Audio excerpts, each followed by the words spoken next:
What's the intention? We're a group of students from all different disciplines who are deeply concerned about the unfolding events in Palestine, Israel, and the ongoing discourses and knowledge production about them in Germany.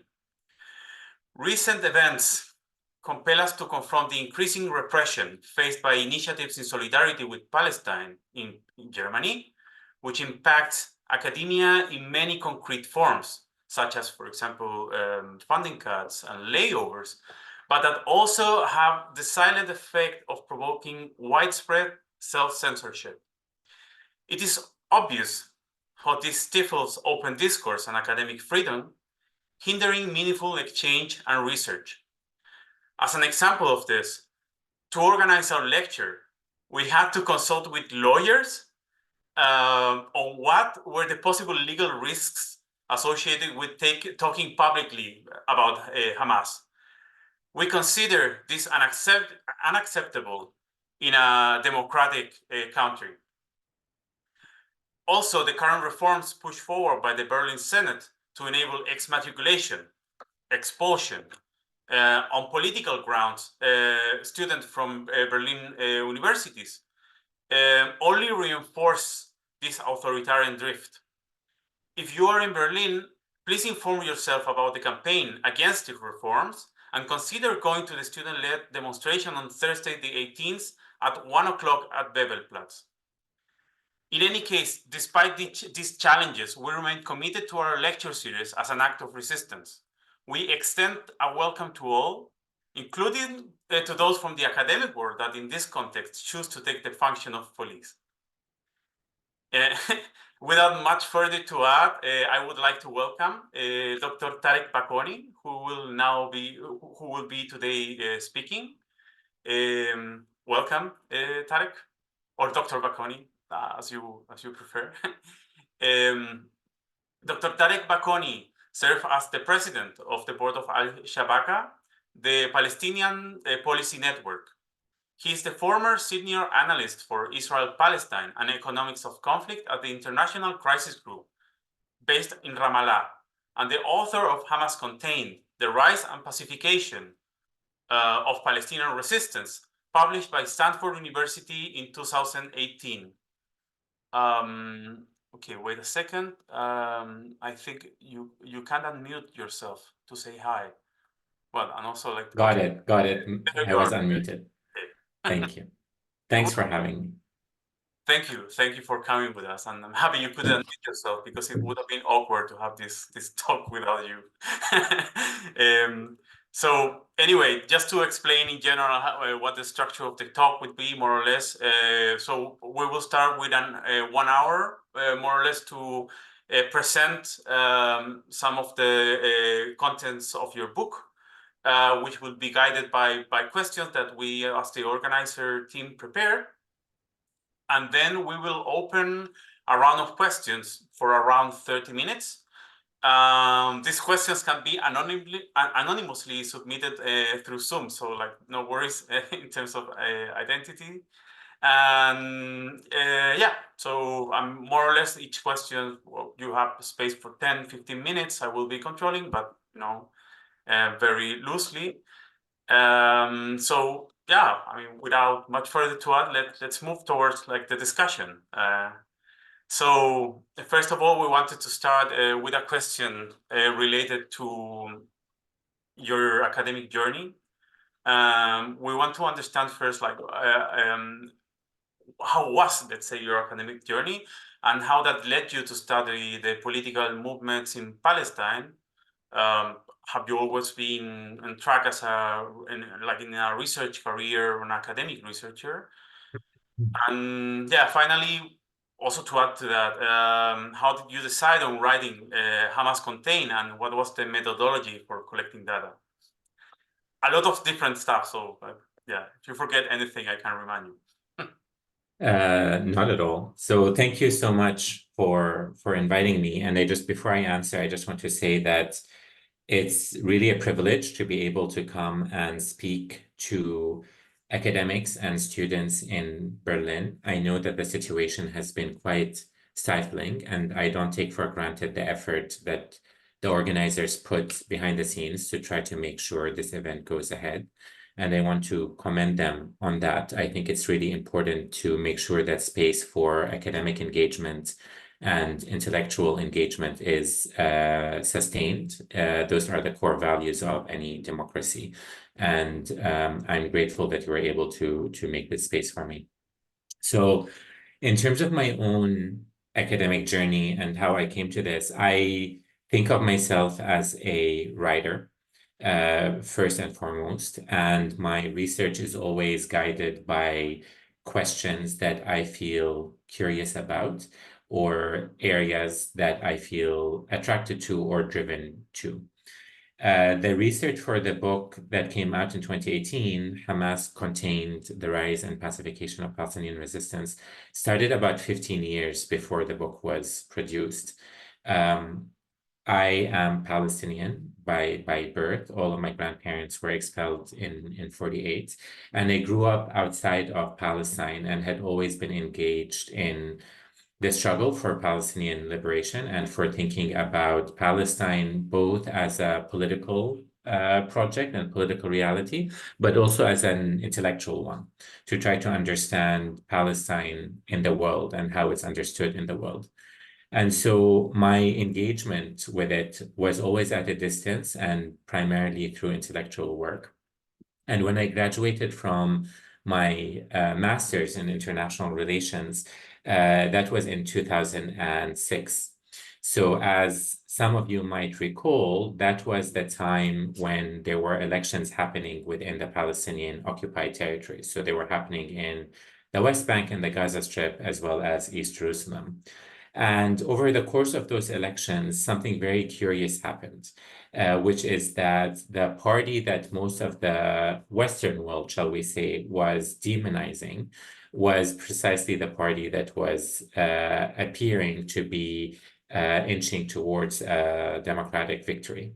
And so I was very curious about that. I was living in the West at the time, and I was curious about this mismatch between how Hamas was being represented and how it was being understood, and the fact that in the first democratic elections to happen in Palestine in decades, it was the movement that was gaining traction and appearing as if it might win the election. And so I decided to study that. That was my entryway into studying Hamas. It was very much a question that is now, in my mind at least, a very basic question. But the question that I brought to the table was, how could this Islamist party be engaging in democratic elections?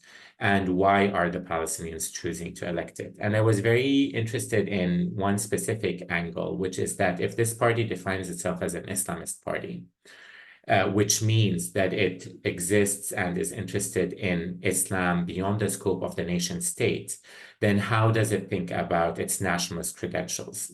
How does it define itself both as an Islamist party and as a nationalist party? So that was my entry point into the project, and it began, my research began really as part of a doctoral program. So I was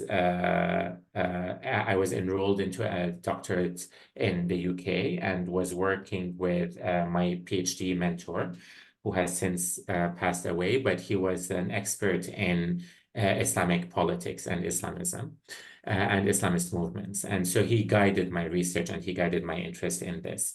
And the research, as I say, sort of developed through that prism. And initially it took a very specific time period. So I looked at the period between 2000 and 2010, which is a crucial period in Hamas's history, because that's the time when the movement moves from being primarily a military movement existing outside of political systems to becoming the governing body in the Gaza Strip. So I was interested in that transformation. And so my PhD was first focused on those 10-year periods. I submitted the PhD in 2014, which, as many of you might recall, was the year when Israel launched one of its most brutal assaults on the Gaza Strip. And so during that time, I got interest from academic publishers to turn the PhD into a book and to expand it. So to move beyond the 2010 framework and to bring it into a 30-year history of the movement. So 1987, which is when the movement got established, to 2017. And I decided, obviously, to take that research. I'll just say a couple of words about the methodology. So initially, the methodology was very much based on something when I was immersed in the academic process that I called discourse analysis, which basically entailed studying the discourse of the movement. So trying to understand, using the movement's statements, using the movement's publications, trying to understand how they use certain words and what these words mean about their politics. So when they talk about resistance, when they talk about waqf, when they talk about Oslo, what do they mean by that? What do these words suggest in terms of the movement's positioning? And part of the reason that I was doing it through discourse was because I didn't have, as someone of Palestinian descent, I didn't have the right to go and travel to Palestine. But after 2014, I naturalized in the UK, and on a UK passport was finally granted permission to enter Palestine. And the irony that my ancestors' colonial power would have to grant me the right to enter Palestine was not lost on me, but that impacted my studies and my methodology shifted. I started doing two things. I engaged with direct interviews. So I interviewed most members of Hamas's political arm and Hamas's social arm within the Gaza Strip, as well as the West Bank. And then I also did interviews in Jordan, Syria, Lebanon, and Qatar. And I got access to Hamas's internal archives. So I was able to get all of their internal documentations and all of their internal memos. And so the resulting book, which I mentioned before, is really based on that research. And it's a comprehensive history of the movement for a 30-year period. Wow, that's very interesting. If I could just get a little off script, but I'm just curious about what was their attitude like towards like being interviewed, towards like opening their internal archives. Were they open? They wanted to do it. Yeah. Yes, very much so. I mean, I certainly wasn't the first interviewer to do that work. Hamas has always, well, I shouldn't say always, really from maybe the late 90s and early 2000s, as an organization, was quite adept at dealing with media and was very actively trying to put forward its political thinking and its rationale for the various activities that it performed. Part of the reason for this is because it understood that there was a significant narrative in the West that controlled how the movement was seen, and it always tried to present what its own thinking was, rightly or wrongly. It was always engaged in that process. So I didn't actually have much trouble in terms of accessing or interviewing the members of the movement. They're open and relatively available, and were always willing to speak to researchers and to speak to academics as well as media personalities. And so for example, if one were to study Hezbollah, it's actually slightly more complicated because Hezbollah is more of a mature organization. It's more sophisticated in how it engages with these issues. And one has to apply through their press office to try to schedule certain interviews. And at least when I was doing my research, that was still not the case with Hamas. Okay, that's incredibly interesting. Thank you. Okay, now maybe to move forward to the content of the book itself. In the research, you explained that Hamas did not start as an armed military movement, but also that later Hamas filled the vacuum of armed resistance following the PLO's shift towards diplomacy and acceptance of the Oslo process. This would be around the 90s. Could you explain what determined the shift and how did their direction at the moment understand that this would enable their strategic approaches and long-term objectives? Of course. So just to give a bit of a context on Hamas itself, Hamas is a party that's rooted in and emerges from the Muslim Brotherhood. The Muslim Brotherhood is a movement that was started in Egypt in 1928, and it exists all over the Middle East and beyond the Middle East. And throughout the 40s and 50s, the Muslim Brotherhood created chapters within Palestine. So the Palestinian Muslim Brotherhood emerged in the 40s onwards, and they were focused, as is the Muslim Brotherhood generally, focused on Islamization. What this means is that they're focused on developing a social infrastructure that creates a virtuous Islamic society, a society that's educated in Islamic values, that is committed to charities, that's committed to mosques, that's committed to social activities that are all grounded in Islam. And so it's very much a social enterprise. And that is for the first 3 decades of the Muslim Brotherhood. The focus of the occupation was secondary. The Muslim Brotherhood really focused on developing an Islamic society. And the idea was that through Islamization, liberation will come. So once an Islamic society is fostered and nourished, that is what will lead to liberation. That's why in the early decades, actually, the Israeli occupying forces did not mind the activities of the Muslim Brotherhood because they were mostly social activities. But by the late 1970s and 1980s, two things were happening. One was that the PLO was moving away from its armed resistance. The PLO was saying, and for listeners here who do not know that history, the PLO is very much an anti-colonial movement that emerged within the context of the global anti-colonial movements, and it was committed to armed resistance to liberate the land of historic Palestine. By the 1970s, it was clear from the PLO's perspective that that goal was no longer possible. And so the PLO was shifting towards laying down its weapons and saying that they will recognize the state of Israel. So rather than fighting through armed resistance for the full liberation of Palestine, they were moving towards accepting the partition of Palestine, so recognizing the state of Israel on 78% of the land of historic Palestine, and deciding to remain committed to the creation of a Palestinian state on a portion of Palestine. So that's one thing that was happening. The PLO was going through that transformation. And the second thing that was happening was that Palestinians under occupation were becoming more and more agitated by the brutality of the occupation. And so throughout the 1980s, we see more instances of resistance, not necessarily organized political resistance, but resistance from Palestinians generally who were fighting back against the occupation. And this, of course, erupts in 1987 with the first Palestinian Intifada. So both of those things together kind of created a level of pressure on the Muslim Brotherhood to shift away from its focus on Islamization. So rather than focusing on Islamization towards liberation, the Muslim Brotherhood decided that that was the other way around, that they must first liberate and then focus on Islamization.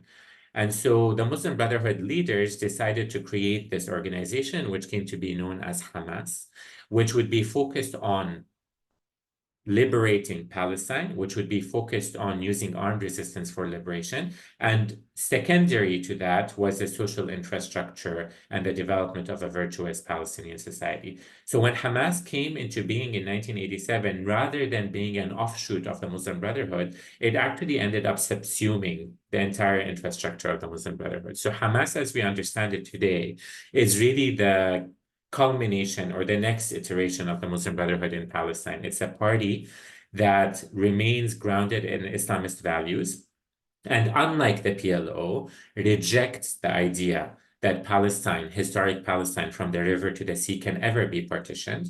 And they remain committed to the idea of using armed resistance as a right to liberate from what they understand is a colonial tool in Palestine, or a colonial entity in Palestine, which is the state of Israel. And so and this is part of the reason why in the subtitle to my book, I call it The Rise and Pacification of Palestinian Resistance. One of the things that I try to argue in the book is that these are cyclical chapters. So one organization might concede defeat and lay down its weapons, another organization will rise and carry the same political project. And if we understand it in those terms, we then see that the Palestinian political drivers, the struggle for Palestinian liberation, are actually values that have been consistent for most of the past century. From when the first Zionists arrived in Palestine onto now, there's a very deep Palestinian commitment to rejecting the colonization of Palestine and to remaining committed to armed resistance for liberation. And so Hamas emerges in the 1980s and then throughout the 1990s as a party that's committed to armed resistance for liberation. And obviously, we can talk about how that commitment evolves over the years, but that's sort of the entry point of the movement onto the political scene. Okay, perfect. And in that sense, they plan their political action at that moment to intervene and have an effect in the Oslo negotiations, right? That's correct. So when the PLO laid down its weapons and accepted the partition of Palestine, it was welcomed by the diplomatic community internationally, and that resulted in the beginning of the so-called peace process, which culminated in the Oslo Accords. Now, for those here who don't know this, the Oslo Accords was a process that was designed to last for 5 years, during which the Palestinian Authority, which was created as part of the Oslo Accords, would transition from being a governing body under occupation into being a Palestinian state. The idea was that to formalize a two-state solution around partition. At least that's how Palestinians understood it. The Oslo Accords themselves never defined statehood or sovereignty for Palestinians and never defined what Israel needs to, what end goals need to be achieved for that Palestinian state to emerge.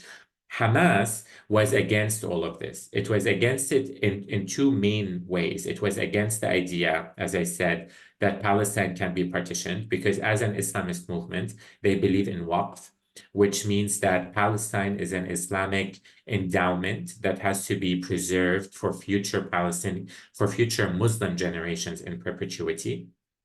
So it doesn't belong to anyone to divide. So they're against the division of the land of Palestine, but also they're against negotiations from a position of weakness.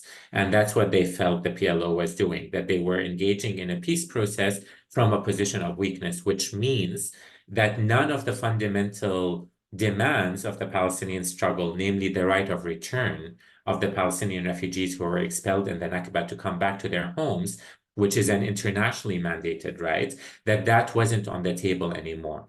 And so the movement believed that instead of focusing on liberation, the PLO was now focused on state building. And that was a transition that the movement was against. And so they emerged as a party that was against the Oslo Accords, against negotiations, and committed instead to undermining that process, to making sure that that process does not go forward. And it became a spoiler movement, which in international relations politics means a movement that tries to use military arms to spoil a peace process or a diplomatic process, to undermine it. Okay, perfect. Maybe let's move a little forward now that we have like a more or less clear idea on like the shift and the configuration during the Oslo Accords. To talk about the Israeli disengagement in Gaza in 2005. In 2005, 21 Israeli settlements in the Gaza Strip were unilaterally dismantled, and Israeli settlers, an army evacuated from inside the Gaza Strip, redeploying its military along the border. In one perspective, this engagement doesn't mean the end of the occupation, but rather the beginning of the occupation as a blockage. Was the disengagement a victory for the armed groups or a tactic to impose a new system or control? Was it both of them? Could you comment like on this part? Yes, of course. It was both of them in the sense that in 2005, just to give context, this was a time when the Second Intifada was happening. And the Second Intifada, unlike the first, was armed from the beginning. Israel responded to the initial mobilization of Palestinian civil society in 2000 with significant firepower. And that created a militarization of the Intifada very quickly. And so the armed groups, and Hamas was only one of them, but Fatah Tanzim, PFLP, and other armed groups immediately began to respond to Israeli firepower using armed resistance, including primarily the tactic of suicide bombing. And here the groups believed that if the Israeli public was frightened enough of the armed resistance, that they would pressure their government to let go of the occupation, to dismantle of the occupation as they had committed to under the two-state framework, and to allow the emergence of a Palestinian state side by side with Israel. That was really the thinking of the armed resistance and the way that the political groups engaged with it. But that wasn't necessarily how things unfolded. In 2001, everyone here will recognize that 9/11 was a transformative period in global politics. And the way that the 9/11 shift manifested in Palestine is that it allowed the Israeli government to argue that the armed resistance that they were facing was similar to America's armed resistance against Al-Qaeda, so that they were placed Palestinian armed resistance within the framework of global terrorism. So the way that the US was facing Al-Qaeda and was facing terrorist attacks from Al-Qaeda, the Israeli government argued that this is what the Israelis were facing from Palestinian resistance. And using the rubric of terrorism, rather than dismantling the occupation, they actually reinvaded the occupied territories, particularly the refugee camps in the West Bank, and tried to use that reinvasion to entirely dismantle the political and military infrastructure of the Palestinian liberation struggle. Now, that kickstarted another diplomatic process that now that Oslo had failed to achieve its results, another diplomatic process was started under the Bush administration. During this time, the Sharon government decided to disengage from the Gaza Strip. Now, for the Bush administration, disengagement, as you say, was seen as a peaceful effort. It was seen as an example of the Israelis withdrawing settlements from occupied territories in order to pave the way for Palestinian statehood. That's at least how it was narrated in the West, and that's how it was presented. The reality, of course, is that rather the disengagement or the removal of settlements, and just to give you context, the settlements were about 8,000 settlers who controlled the most fertile, desirable lands in the Gaza Strip. 2 million Palestinians were placed under confinement to allow 9,000 settlers to live in the Gaza Strip. So once the settlers were removed, rather than actually create a dynamic where from that withdrawal, there would be the possibility of a Palestinian state building and self-governance, the disengagement was really a way of reconfiguring the occupation. So rather than allowing settlers to exist in Gaza, the settlers were removed, but the control of the Gaza Strip was actually strengthened from the outside. So one of the things that I argue in the book is that many people think, including I'm sure people in this Zoom room, think that the blockade on the Gaza Strip started when Hamas came into power. The blockade on the Gaza Strip actually started in the 1990s when Hamas was still quite a young organization. And the blockade was strengthened into what we understand it into what we understand it today following this disengagement. So after the disengagement, before Hamas emerged as a political party, before it ran in the elections, the Palestinians in the Gaza Strip were already unable to come in or out of Gaza. They needed to rely on permits from the Israeli authorities to leave the Gaza Strip. And the control of goods in and out of Gaza, the economy of Gaza, was already severely restricted. So rather than disengagement as a way of peace and as a way of beginning to build a Palestinian state, it was actually disengagement as a way of controlling Gaza and of severing Gaza, disconnecting it from the rest of the Palestinian territories, which primarily the West Bank and East Jerusalem, which the Israeli government was far more interested in colonizing. Now, some people might ask, why? Why are the Israelis interested in removing Gaza in this way? And the primary reason is demographics. The Gaza Strip has 2 million Palestinians. The majority of them are refugees who have the right to return to homes in what is now Israel. And most of them are now under the age of 16. If the Gaza Strip is placed openly under Israeli occupation, explicitly, then that demographic reality will show that Israel is actually a state that claims to be Jewish, even though it's ruling over more non-Jews than Jews. But if you get rid of the Gaza Strip and you get rid of 2 million Palestinians, Israel can then claim to still be a Jewish majority state and say, the Gaza Strip is not our problem. We disengaged, it's not an occupation. The problem with this is that, as the UN very quickly identified after the disengagement, is that the Gaza Strip continues to be under occupation. Even if there are no settlements in the Gaza Strip is still occupied territory because Israel controls everything, all forms of life within Gaza. So in that sense, the disengagement was really just a restructuring of the occupation. At the same time, and this is why I say it's both of those things, Hamas and the resistance groups did see it as a success because, unlike the West Bank, in the Gaza Strip, the Israeli army can't come into people's homes day in and day out and arrest and terrorize Palestinians. So there was, even within this prison, there was a certain level of freedom for the Palestinians. So it's almost like freedom or liberation within a prison cell, if that makes sense. I understand, but then, sorry to maybe push a little back, but what was the relation with PLO and Hamas at this moment, like, let's say, previous to the disengagement, and how did it evolve from there? So the relationship between the PLO and Hamas throughout the 1990s was becoming quite acrimonious. It wasn't an easy relationship because the PLO was committed to diplomatic negotiations for a two-state solution. And Hamas, as I said, was committed to armed resistance for the full liberation of Palestine. Those two projects were at odds, and they often clashed in various ways. When the disengagement happens, the PLO was trying to engage in the diplomatic process that the Bush administration was trying to start at the time. And Hamas was focused on saying there is no need in reinitiating a diplomatic process for a two-state solution. We must remain committed to liberation.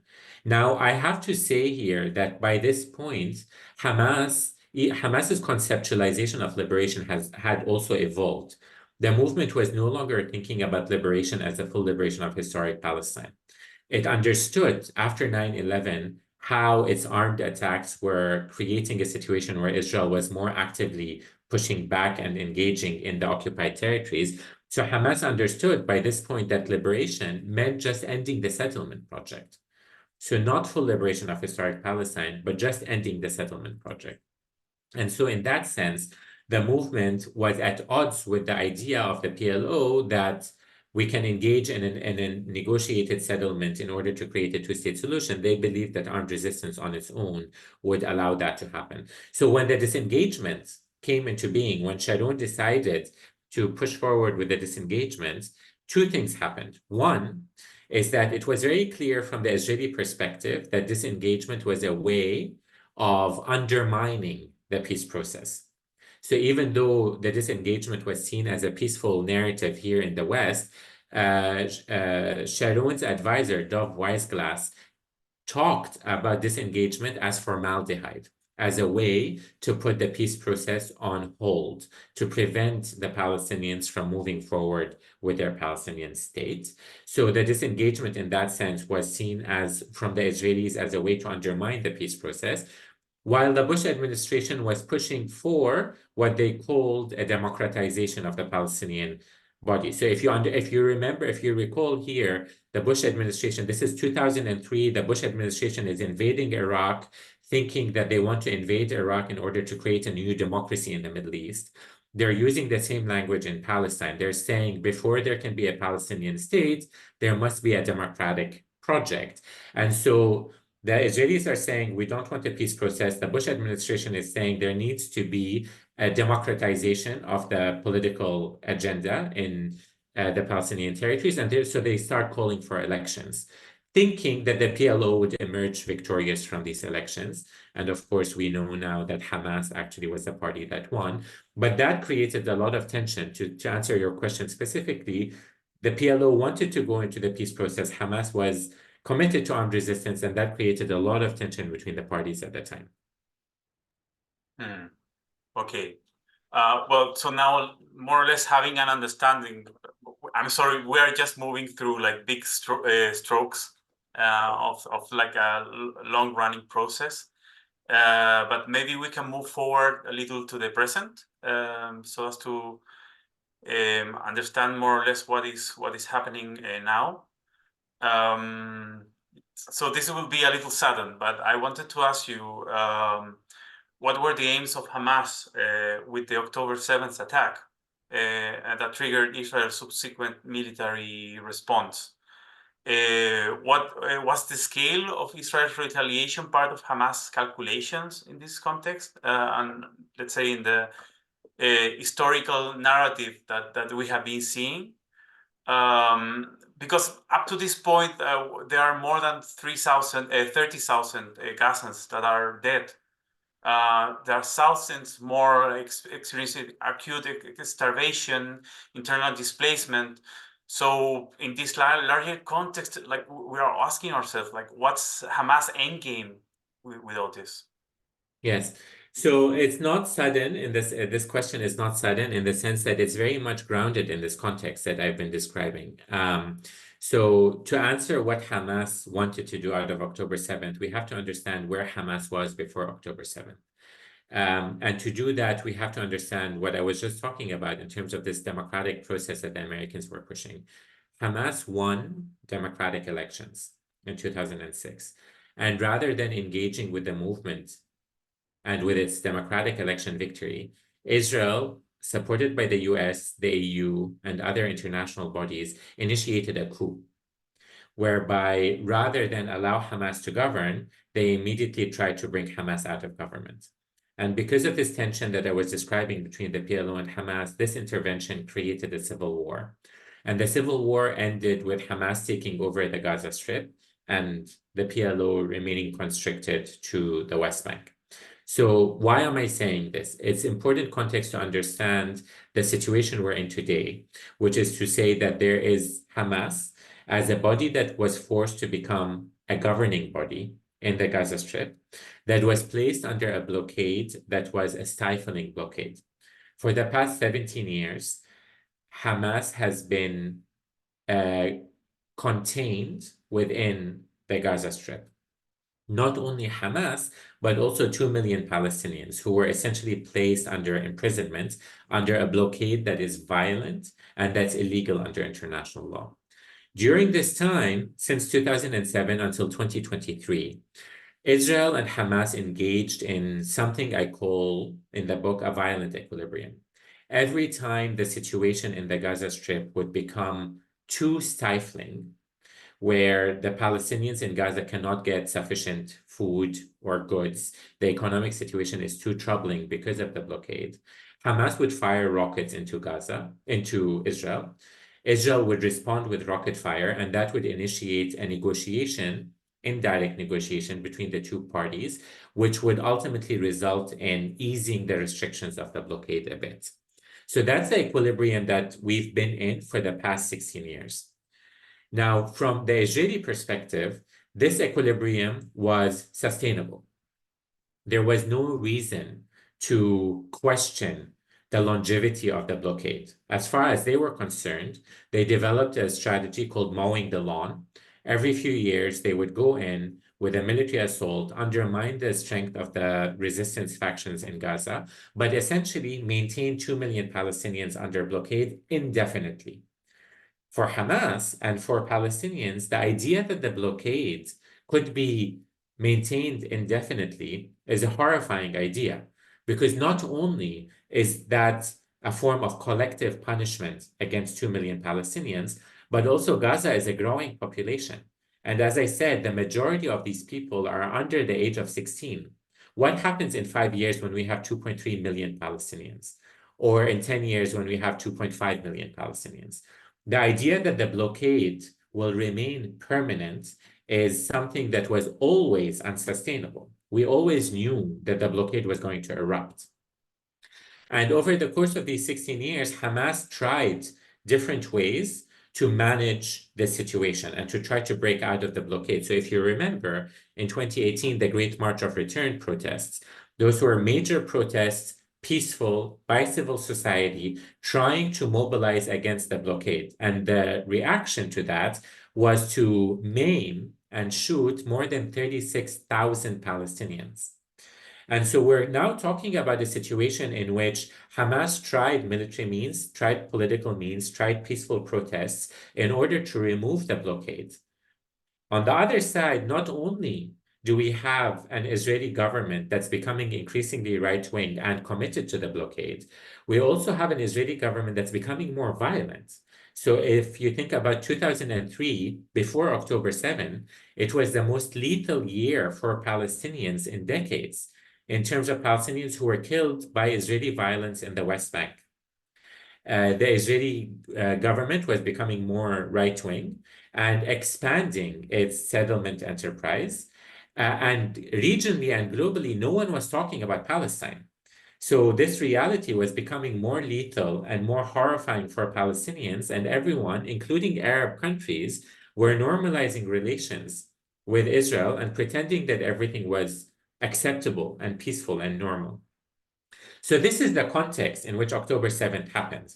So to answer your question then, what was Hamas's objective? Hamas's objective was to disrupt this reality, to show that the Palestinian question has not been forgotten, that Palestinians will not remain silent as long as the blockade persists, and that the idea that Israel can maintain its violence with impunity without any kind of pushback from the Palestinians was unsustainable.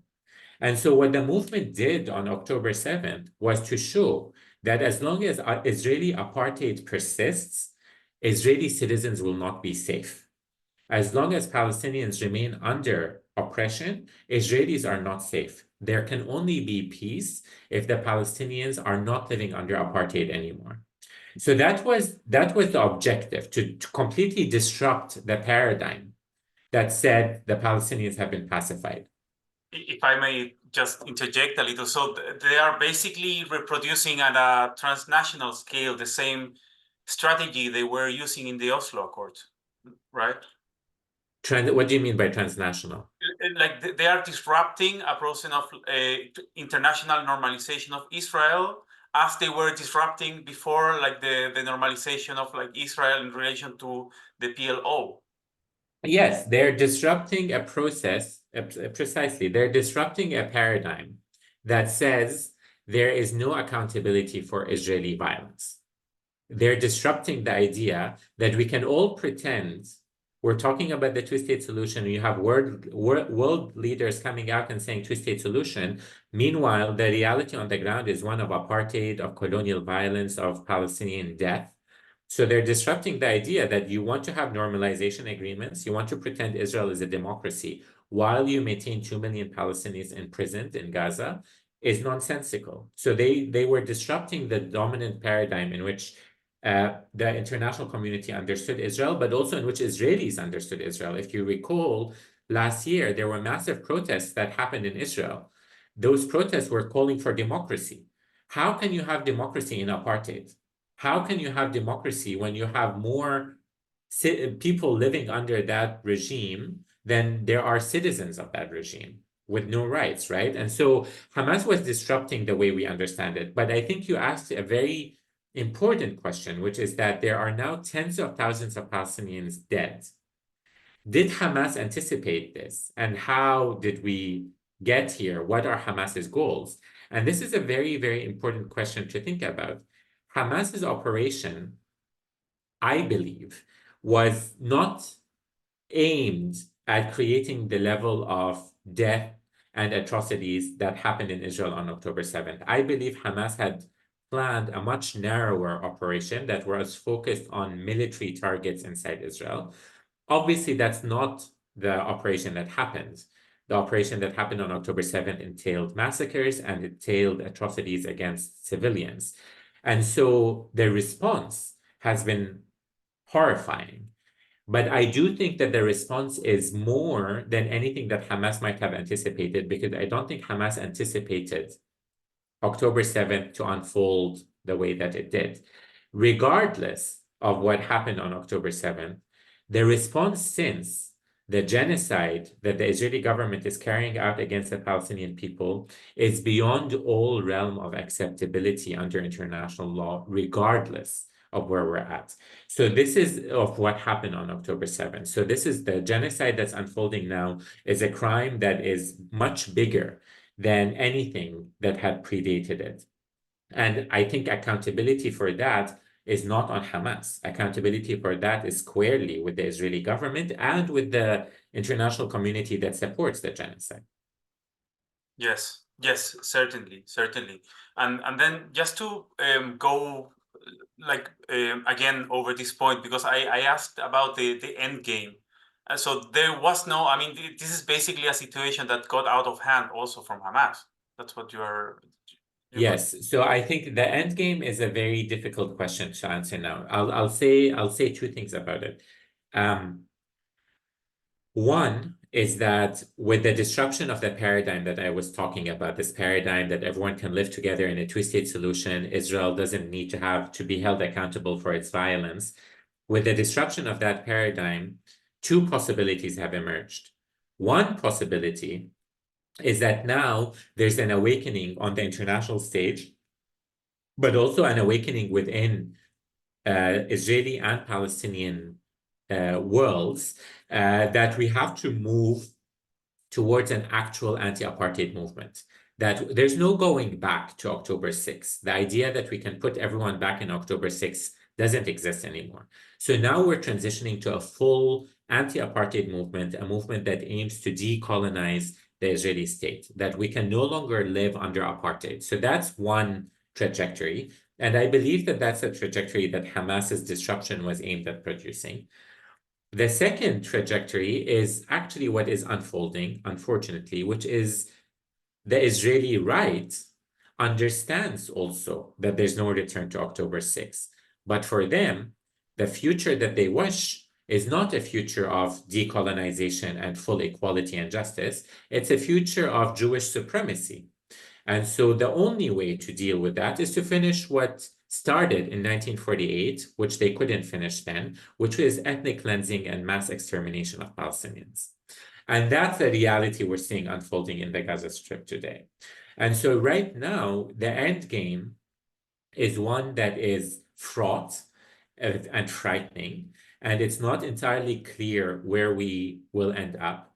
But I do think that it is imperative for the Palestinians at this moment to take the lead in defining how we can move forward in a process that ensures there is full justice and full equality for the Palestinians in the land of historic Palestine. That struggle will entail several fronts, but the biggest right now is actually the diplomatic, which is to get the diplomatic community, the policy community, to understand that this language of going back to the two-state solution without holding Israel accountable, without giving Palestinians their full rights, will not achieve peace.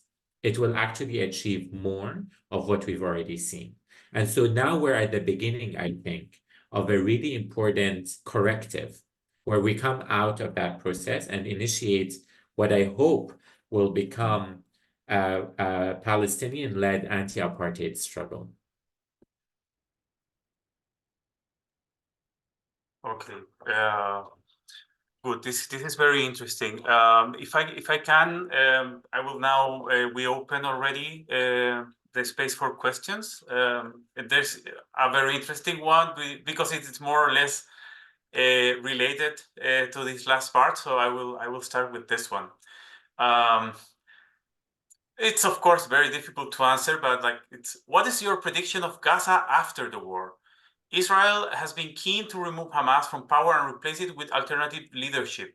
Some analysts have been suggesting that one of the possibilities would be a transition under Saudi supervision, with Muhammad Dalan, the former Fatah leader, as a prominent figure or successor to Hamas leadership in the Gaza Strip. What is your view on this? It's a really important question. And to answer it, I need to just say that there's a context here. Israelis, the Israeli government does not want Palestinians to be in charge of their own lives. They do not want Palestinians to have sovereignty. And so historically, the way that successive Israeli governments have dealt with Palestinians is to try to create mechanisms of self-governance under Israeli control. And the most prominent example of this is the Palestinian Authority. The Palestinian Authority is a part of Israeli apartheid. They're a part of the occupying force. They provide basic services for Palestinians, health, education, civil services, but they do not present any kind of political sovereignty for the Palestinians. They exist under Israeli apartheid. That is how any Israeli government tries to stabilize the Palestinians under its control. Doesn't give them political rights, gives them civil rights. This is the model that this question is asking. They're basically saying, as far as the Israelis are controlled, how can there be a governing body in Gaza that can stabilize the Palestinians in Gaza, give them healthcare, give them education, and maintain them under Israeli control? How can we have a governing body that's friendly enough so that it doesn't threaten Israeli domination, but stabilizes the Palestinians under that control? So that will fail. So the day after, right now, has several possibilities. It could be Saudi-led. It could be the Palestinian Authority in the West Bank coming back into Gaza. It could be Mahmoud Dahlan coming in and saying, we're going to take over. It could be village leagues, which is a historical concept in which every part of Gaza will have a prominent Palestinian family working with the Israeli authorities in order to try to stabilize that area. It could be any form of governance. All of them will fail. This is the lesson that we keep learning over and over again, that there can be interim governing authorities under overarching Israeli rule.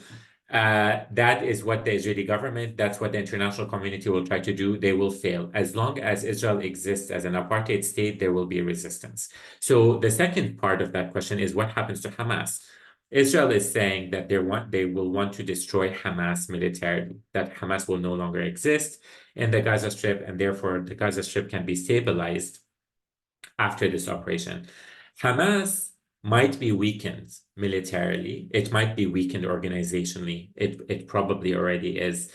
But there is no way that Hamas can be decimated, because more than anything, Hamas is an ideology. And if we go back to the first hour in which I started talking, I said there are some movements that weaken, other movements will emerge. Even if Hamas is weakened, there will be another political formation committed to armed resistance for the full liberation of Palestine.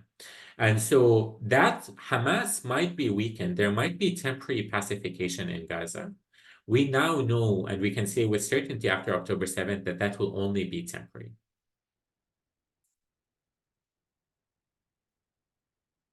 Okay, thank you for that answer. Give me just 1 second. I understand there are questions in the chat. Yeah, there it is. Yeah, the chat is open to send questions. Please, if anyone wants to.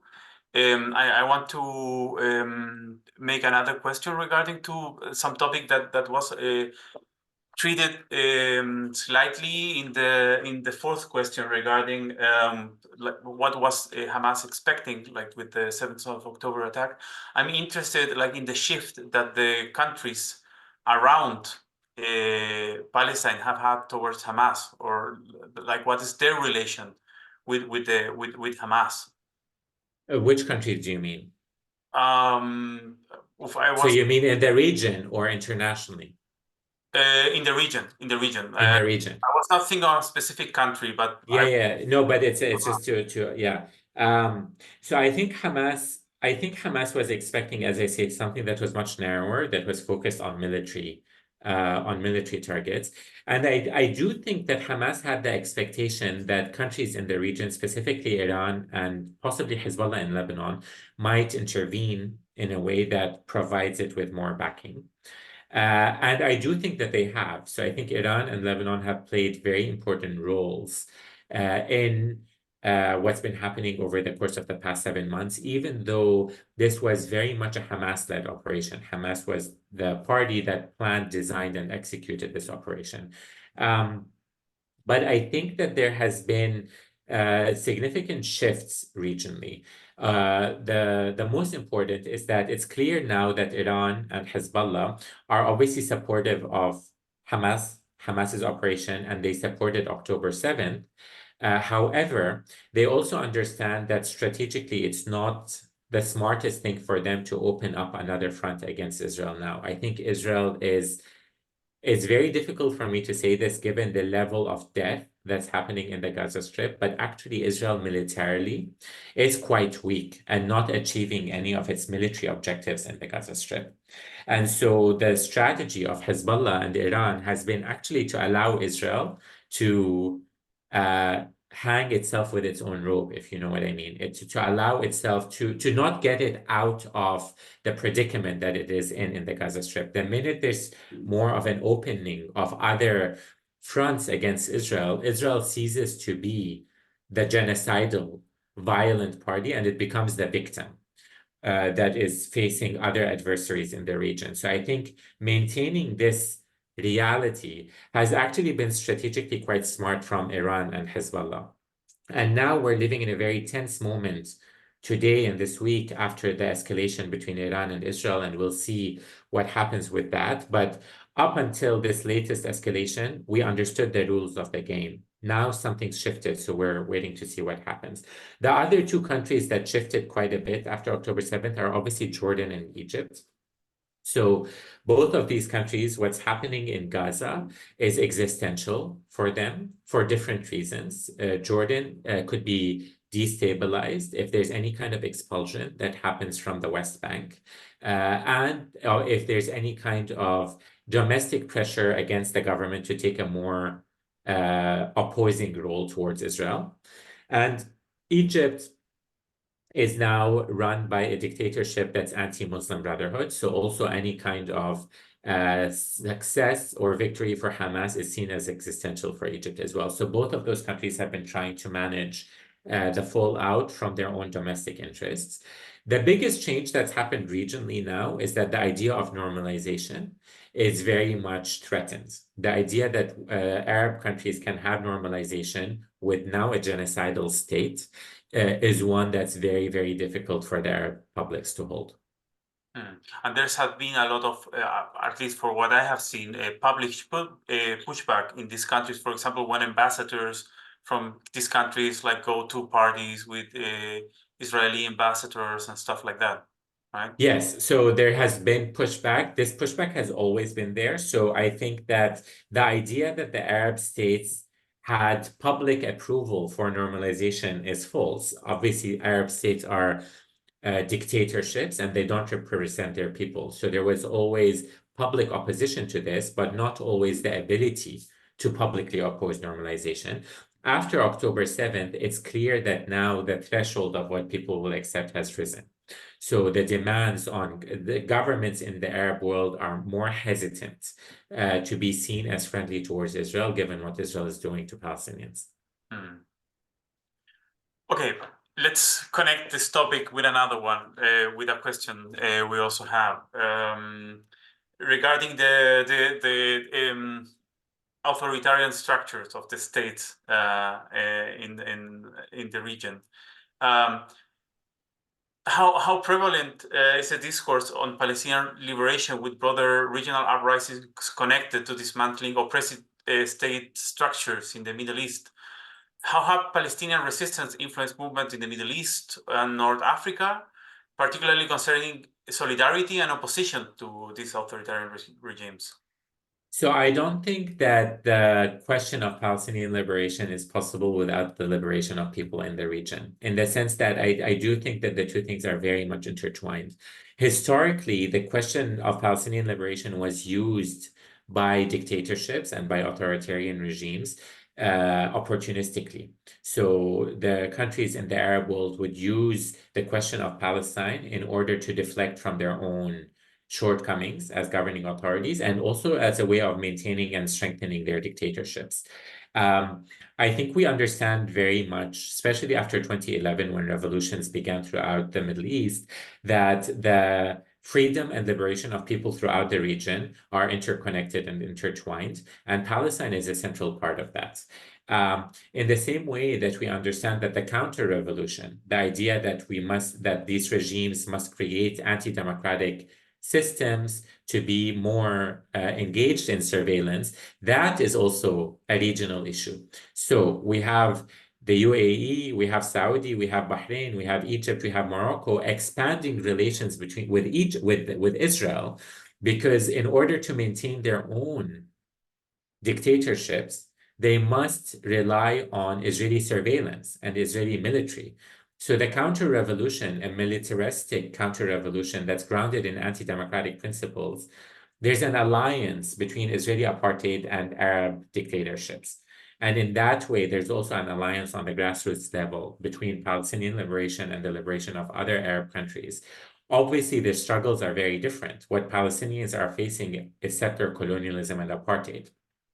What other countries are facing are dictatorships that come in different shapes and forms and ideologies, but the struggles are interconnected. Okay. We have here another question. It's more general and, of course, always related with the more present moment. What level of support does Hamas currently enjoy from the Palestinians in Gaza? What is known about that? Has it shifted? Has it evolved in some way? Yes, it's very difficult to get accurate figures from Gaza now. There are different polls that are coming out. Some polls are saying that Hamas's popularity has dropped quite significantly since October 7th. Others say that it's been relatively consistent. Hamas's popularity has increased substantially in the West Bank and in the diaspora. But in the Gaza Strip, because of the genocide and because of the violence of what's happening, there's been more anger and fear about what Hamas has done and where we go from here. I would say also that there is a historic precedent. If we look at the wars in 2008, 2012, and 2014, historically, support for Hamas rises significantly in Gaza after operations, but then when the level of destruction becomes apparent, it drops back again.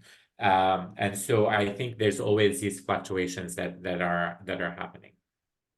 Mm. Okay, but it's not something that menaces like I don't know, the graphs that the Hamas can have like at that moment, like over the let's say what is left of the administrative control inside of Gaza. Well, I mean, we have to remember also that Hamas before October 7th was not very popular as a governing authority. In the same way that, let's say, the PA isn't popular in the West Bank. So as a governing authority, as the incumbent, the popular support for it had dropped over the years. It's very hard to think about it in these ways because obviously if we want an actual representation, we have to think about Palestinians generally, not just those in the Gaza Strip. But within the specific confines of Gaza, yeah, Hamas's popularity has dropped. Okay. I have now another question, which is also related to regional politics. Which states could lead mediation negotiations to dismantle the apartheid state that both Israeli and Palestinian would trust? I mean, are there like possible third parties in the region that could enable something like that? I think that's a very good question. It's very difficult to see that happening in the region. I think most of the countries in the region, it's also difficult to think about it internationally because the dominant narrative is still not one of dismantling apartheid. It's still about the two-state solution. So it's very difficult to think about any kind of mediator or shift in the regional or international politics that begins talking about dismantling apartheid as versus the two-state solution. But the closest in the region could be Qatar because of the role that it's historically played. But actually, I'm more interested in beyond the region in countries such as South Africa that have taken the lead in terms of showing what it would look like to bring the cases against Israel at the international level. And because it has its own history of dismantling apartheid. So there's very much a shift by Palestinians to countries in the global south. Yeah. Yes. I was also thinking that Latin American countries can play that role. I mean, they have been like an unexpected source of solidarity with the Palestinians, like in these last months.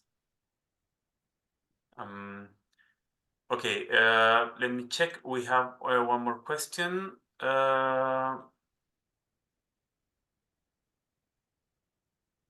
Okay, so there's also a question regarding. Oh wait, give me a second. In the chat, there is a question. Wait, I can't open the chat. There were some questions in the chat. I'm really sorry. Okay, so I will read one of the questions. To what extent is the prohibition of Hamas involvement by the EU, the USA, and some other states contributing to and benefiting the Zionist venture? How can one compare the interest polity with, for example, fascist Turkish groups such as Great Walls, which are not criminalized in Germany? Yeah, I mean, I think it's a really important question. We have to remember that any kind of Palestinian resistance to Israeli apartheid will be criminalized in the West. So now it's Hamas, but before Hamas, it was the PLO. You have to remember that the PLO was seen as a terrorist organization by the West. Now it's seen as the party that they want to rely on because it's been pacified. It's the same way with the ANC. It's the same way with the IRA. Groups that are committed to liberation that use armed resistance are criminalized, and the West is particularly interested in maintaining Israeli apartheid. So the West is invested in maintaining Israel as a Jewish supremacist state. And the question of Palestinian liberation is secondary. So anything that effectively challenges that is going to be criminalized. So now we have Hamas criminalized as an Islamist terrorist organization, and is criminalized in that way using 9/11 doctrines, specifically here in the US, where I'm calling from today. But there are other ways in which the suppression of Palestinian resistance is done in the Western countries, and one only has to think about BDS. BDS is the Boycott, Divestment, Sanctions movement. It's a peaceful movement, a form of economic pressure, and it's now being fought against in the West as an anti-Semitic form of mobilization or as an anti-Semitic form of resistance. So any kind of effective pushback against Israeli apartheid will, in the West, be seen as problematic because the West is unfortunately right now committed to Israeli apartheid. I'll go with one question and then one closing question for you. This is the last one, like from the public. So, Dr. Baconi, you talk about the military branch and the social branch of Hamas. Could you elaborate the relationship that these two branches have with each other? And how was Hamas operating and engaging with the base of society in Gaza before the October 7th? Yeah, so the Hamas is a multifaceted organization. It has different wings. So it has a social infrastructure, of course, also the political, the military, but also there's geographic divergence. So some of its leadership is in the West Bank, in Gaza, obviously abroad, and some are in prisons, within Israeli prisons. So it's a very multifaceted organization, and the way that it runs is through a consultative approach. So they have a bureau, the political bureau, in which representatives from the different constituencies interact together. And that's how the overall strategy of the movement is set and determined. And then the different wings operate within that overarching strategy. So it's actually a very democratic organization internally.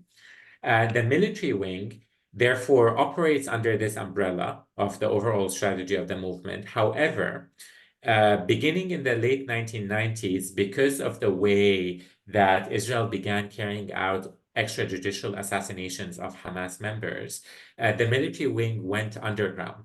So the political bureau of the movement, the leadership of the movement, sets the overall strategy with the military wing, but it isn't aware of the details of specific operations. So the military wing is secretive tactically, but is still operating under the overall umbrella of the movement. So to put it in the context of October 7th, the political wing would have known that Hamas was going to disrupt the blockade in some way. It probably didn't know how or when.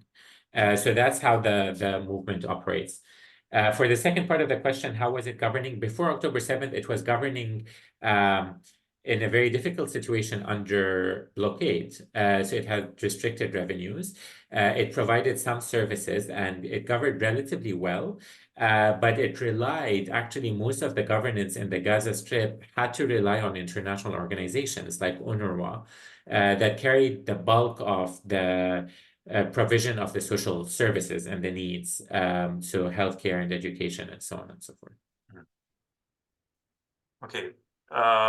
Just to close then, we would like to know if there's anything we didn't ask and that you would like to speak about.